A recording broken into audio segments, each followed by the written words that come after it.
It's Weston Bim, your favorite realtor here. We're going to talk about septic systems today. And we're here with our longtime guy, Kurt from Fogels. Kurt, how long have you been doing this? It's been 31 years now. Oh, so as long as I've been alive, not the age. I'm afraid so. Yeah. So you can say I've seen some stuff. Exactly. So we're at the house I'm buying right now, and kind of want to go over real quickly what is a septic system and what's the importance for it, especially when a buyer is buying it. Why is it important to make sure that's inspected? So in your area, Howard County, Carroll County, out this way, septic systems, everybody produces sewage and you need a way to get rid of it. Out here with these beautiful lots and everything, there's not public sewer available, so you have septic systems. Septic system consists of a septic tank and then some sort of drainage system, whether it be a drain field, a dry well, a pit, a sand mound. There's a whole bunch of different ways to skin that cat, but that's basically what a septic system is. Yeah, gotcha. And kind of go over for when you're doing an inspection, what do you look for on an inspection to say, hey, we got a good system here? Yeah. So what we're looking for is maintenance on the tank, the cleanliness of a tank, if you can call it that. You know, you're looking for the structural components of the tank. Tank is basically a big concrete box most of the time. So you're making sure that it's structurally sound. There's baffles in there which keeps the sewage from separating and getting out of the tank. And you're looking for that on most of your septic tanks. You're looking flow in and out, checking the piping, and then you're checking the drainage system. So you're looking for your drain field, your pit. You're looking for excessive moisture, abnormal grass growth. You want to make sure that the water from the tank is going to be able to drain and have some place to go. Yeah, because I was going to say, typically what we look for when I'm just walking around the house, if I know there's a septic, if the grass in a certain spot is oddly green, you know you might have a problem. That is a good sign, unfortunately. You know, everybody gets excited and they're like, wow, that grass is really starting to fill in. Then the next thing you know, their tractor tires are getting wet, and then they get to see me, and it's not a very good conversation. And I guess for a seller, if they know they're going to be selling the home within 6 months to a year, what would be your recommendation they should be doing for the system to make sure it's a good system, make sure they're maintaining it, and overall home ownership, just make sure you're maintaining it? Yeah, so you should be pumping your tank regularly. Your tank is a big chemistry experiment that nobody wants to mess with. Some stuff plays better with others.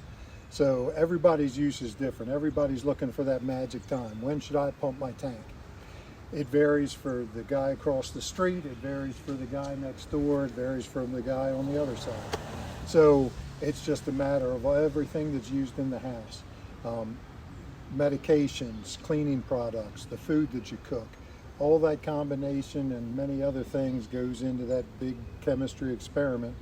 And again, some plays better with others, but at the very least, you should be pumping your tank at least every 4 to 5 years. If you can't remember the president the last time you did it, that is a sign that something ought to be done. And when you're doing an inspection for someone like myself that's a buyer, what are the important things a buyer should know about the system, or what are some important questions they should be asking you to make sure they're maintaining and do what they should be doing as a good homeowner? Yeah, basically you want to go over general use.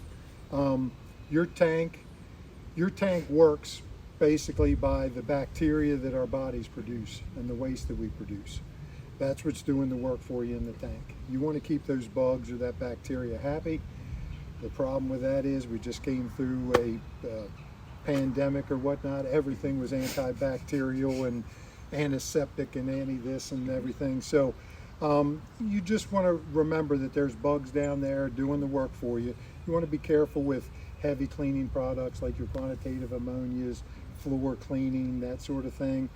Excessive bleach use. Normal bleach use in the laundry or whatnot's fine.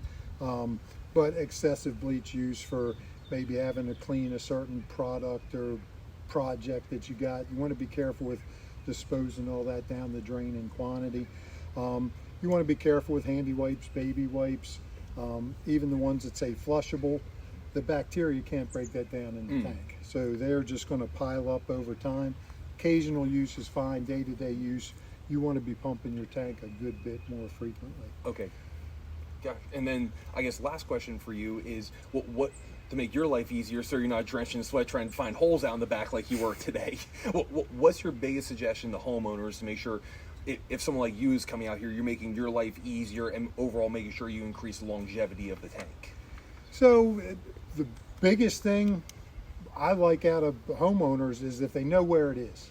I mean, some of them are obvious, like the wart on your nose, and that's one of the reasons people don't like septics, because this thing sticks up in their yard or whatnot. But you know, the problem is if you bury them, you know, 1 year goes to 2 years, goes to 5 years, goes to 10, and the next thing you don't remember, you sold to somebody else, and now nobody knows where the septic is. So biggest thing is location, and then you just want to generally keep, for most systems, you just want to keep general nice grass on the system. That helps air get into the system, or oxygen. It helps for disposal. Drainage is better, and you don't want to compact that area with something heavy. All right. Occasional vehicle traffic is fine, but consistent compaction can create a problem for your systems. So. Perfect. Well, I really appreciate you getting out here for the house I'm purchasing here. And if anyone else needs help with their septics or inspections or anything like that, make sure you call Fogels and specifically ask for Kurt, because he's the best, and we've been using you for officially over 30 years now. So we don't trust anyone else but Kurt over here. So if you need any help, give Fogels a call. Otherwise, we'll catch you on the next one. Thank you. Good luck. Thanks, sir.